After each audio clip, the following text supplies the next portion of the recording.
ना सुख स्थायी है, ना दुख स्थायी है। परंतु हे केशव, क्या सुख स्थायी नहीं हो सकता? सुख स्थायी कैसे हो सकता है पार्थ? ये संसार तो परिवर्तनशील है। यहां हर क्षण परिवर्तन होता रहता है पार्थ। परिवर्तन तो प्रकृति का नियम है। यहां कोई भी वस्तु स्थायी नहीं होती। तुम्हें याद होगा, मैंने तुम्हें पहले ही बताया था कि हमारे शरीर की अवस्थाएं भी स्थायी नहीं है। फिर सुख और दुख कैसे स्थायी हो सकता है? इसका अर्थ है कि सुख के साथ साथ मनुष्य को दुख भी भोगना पड़ता है। हां पार्थ, सुख और दुख एक ही चक्र के दो अर्ध भागों की भांति है। यह चक्र चलता रहता है, चलता रहता है। कभी प्राणी सुख में हंसता है,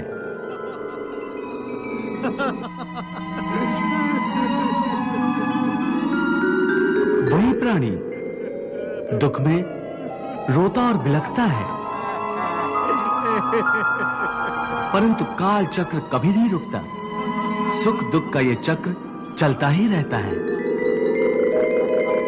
और मनुष्य के जीवन में सुख और दुख लगातार आते जाते रहते हैं। न चक्र ठहरता है, न ही सुख या दुख मनुष्य के जीवन में ठहर पाते हैं। यदि सुख आया तो वह सदा नहीं रहेगा, और यदि दुख आया तो वो भी सदा नहीं रह पाएगा। देवी, प्रभु की दिव्य वाणी के रूप में आज समस्त मानव जाति के लिए एक नए अध्याय की रचना हो रही है। प्रभु कितने आसान और प्रभावशाली शब्दों में जीवन के भेदों को समझा रहे हैं। कर्म योग की गुत्थियां खोल खोल कर बता रहे हैं। प्रभु के गुरु उपदेश को यदि मनुष्य भक्ति भाव से ग्रहण करके उसे अपना आचरण बना ले तो उसे कोई भी धर्म के रास्ते से हटा नहीं सकेगा। इसलिए हे पार्थ, अनासक्ति योग के द्वारा कामनाओं पर विजय पाना अति आवश्यक है। क्योंकि कामनाओं की पूर्ति होकर भी कभी नहीं होती। मनुष्य बूढ़ा हो जाता है, परंतु आसक्ति जनित कामनाएं कभी बूढ़ी नहीं होती, कभी बूढ़ी नहीं होती।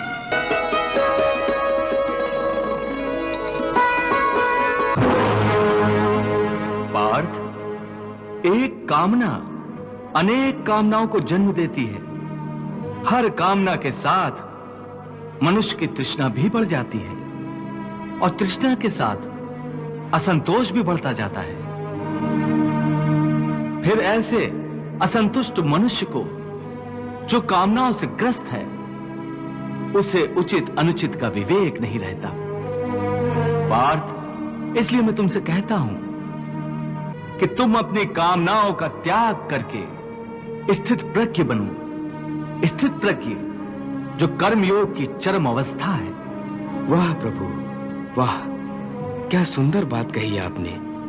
वाह। हे मधुसूदन, तुम तो कहते हो कामनाओं का त्याग करके स्थित प्रज्ञ बन जाओ, परंतु स्थित प्रज्ञ बनने के लिए सबसे आवश्यक क्या है? स्थिर बुद्धि। स्थिर बुद्धि? परंतु मनुष्य अपनी बुद्धि को स्थिर कैसे रख सकता है? आशा और निराशा दोनों से मुक्त होकर ही बुद्धि को स्थिर किया जा सकता है। बुद्धि स्थिर होगी तो इंद्रियों के विषयों का बल टूट जाएगा। यदि कोई किसी इंद्रिय को ही काट कर फेंक दे तो क्या उस इंद्रिय का विषय नष्ट हो जाएगा? नहीं अर्जुन, यदि किसी दुर्घटनावश किसी की आंखें अंधी हो जाएं, तो यह आवश्यक नहीं कि उसकी आंखें रूप की कल्पना करना ही छोड़ दें। आंखें ना होने पर भी उसका मन ऐसे दृश्यों की कल्पना कर सकता है जो उसे विषयों के मुंह में फंसाए चले जाए। पार्थ, एक अंधा मनुष्य भगवान के स्वरूप की भी कल्पना कर सकता है।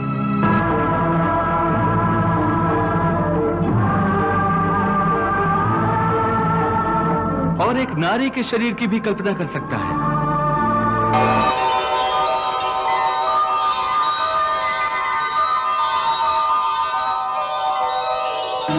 सो किसी इंद्रिय के होने ना होने से मन की वासना और आसक्ति में फर्क नहीं पड़ता। हे अर्जुन, तुम यूं समझो कि जैसे कोई मनुष्य आंखें बंद करके यह प्रदर्शन कर रहा है कि वो भगवान का ध्यान लगाए बैठा है, परंतु वास्तव में उसके मन की आंखों में भगवान की मूरत नहीं, अपनी प्रेमिका का शरीर घूम रहा है।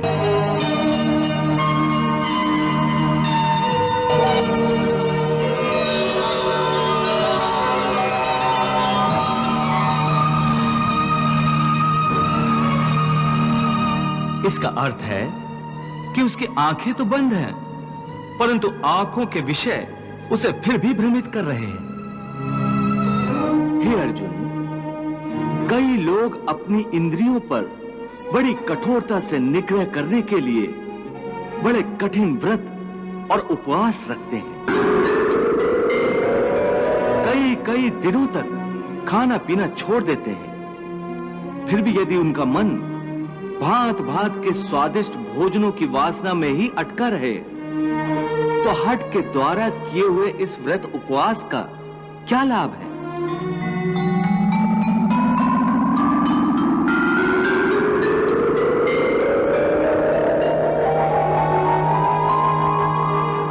ऐसे लोग हठ के द्वारा अपनी इंद्रियों को सुखाकर निर्बल तो कर देते हैं,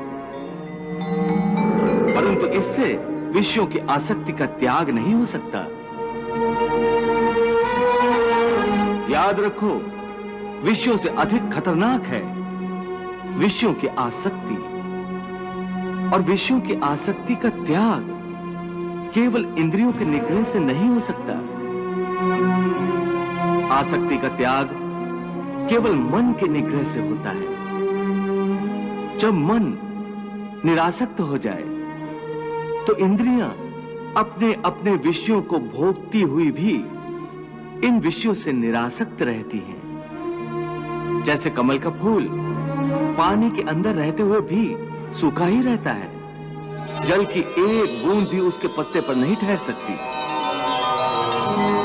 इसलिए मैंने कहा है कि पहले ज्ञान के द्वारा बुद्धि को स्थिर करो। बुद्धि मन को स्थिरता देगी, फिर मन इंद्रियों को इस प्रकार विषयों से खींच लेगा जिस प्रकार एक कछुआ खतरे की जरा सी आहट पाते ही अपने अंगों को अपने भीतर ही समेट लेता है। हे पार्थ, यदा संघर्ते चायम कूर्मो अंगानीव सर्वशः इंद्रियाणि इंद्रियार्थेभ्यस् तस्य प्रज्ञा प्रतिष्ठिता।